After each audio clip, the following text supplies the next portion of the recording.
నమస్తే. ఒక విశ్వాసానికి సంబంధించిన కథ. కథ పేరు నమ్మకానికి మరో రూపమే దేవుడు. ఒకప్పుడు ఒక ప్రాంతంలో కర్ఫ్యూ విధించబడింది. అలా నిర్వహిస్తున్నప్పుడు ఆ కర్ఫ్యూ వల్ల ఇంటి తలుపు కూడా తీయడానికి వీలులేని పరిస్థితులు. అదే ప్రాంతంలో ఒక పేద ముసలావిడ 10 ఇళ్లల్లో పాచిపని చేసుకుంటూ తల్లిదండ్రులు లేని తన మనవడి ఆకలి తీర్చేది. ఈ కర్ఫ్యూ వల్ల ఆ ముసలావిడ తన మనవడి ఆకలి తీర్చలేక తన బాధను దేవునికి మొరపెట్టుకోవడానికి మోకాళ్ల మీద మొకరిల్లి ప్రార్థన చేస్తోంది. ప్రార్థనలో భాగంగా ఆవిడ దేవునితో, భగవంతుడా, ఆకలితో ఉన్న ఒక మనిషికి ఒకప్పుడు పక్షితో ఆహారాన్ని సమకూర్చావని విన్నాను. అలాగే నా మనవడి ఆకలి కూడా తీర్చగలవని ప్రాధేయపడుతున్నాను అన్నది. ఆ మాట విన్న తన మనవడు భగవంతుడు పంపే పక్షి తనకు ఆహారాన్ని తెస్తుందని నమ్మి, పక్షి లోపలికి రావాలంటే తలుపులు తెరిచి ఉండాలని వెంటనే కిటికీ తలుపులు తెరిచాడు. అయితే ఆ కిటికీ పక్కనే కాపలాగా నిలబడి ఉన్న ఒక పోలీస్ వెంటనే కిటికీ తలుపు మీద కొట్టి లోపలికి తొంగి చూశాడు.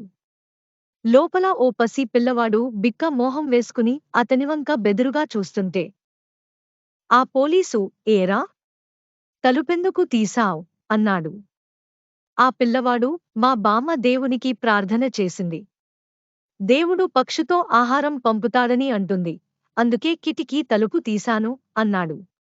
అప్పుడా పోలీసు లోపల గదిలో మోకాళ్ల మీద ప్రార్థన చేస్తున్న ఓ ముసలావిడని చూసి ఆ పిల్లవాడితో ఆకలి వేస్తుందా అని అడిగి, మీ బామ్మ చెప్పిన పక్షిని నేనే. నువ్వు కిటికీ తలుపులు వేసుకుని లోపలే ఉండు. నేను మళ్ళీ వచ్చి తలుపు కొట్టినప్పుడు తియ్యి అని చెప్పాడు.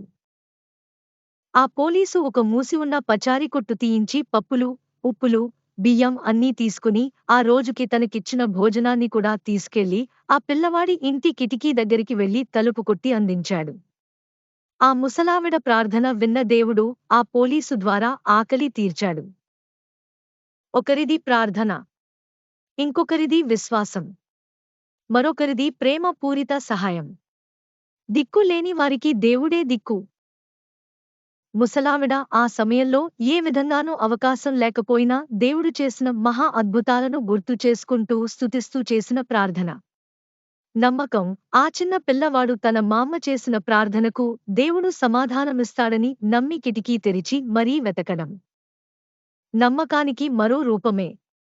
ఆ పిల్లవాడికి దేవుడు మీద ఉన్న నమ్మకానికి ఆశ్చర్యపోయిన ఒక పోలీసు ఆ పిల్లవాడి ఆకలిని గుర్తించి తన వంతు సహాయం చేయడం.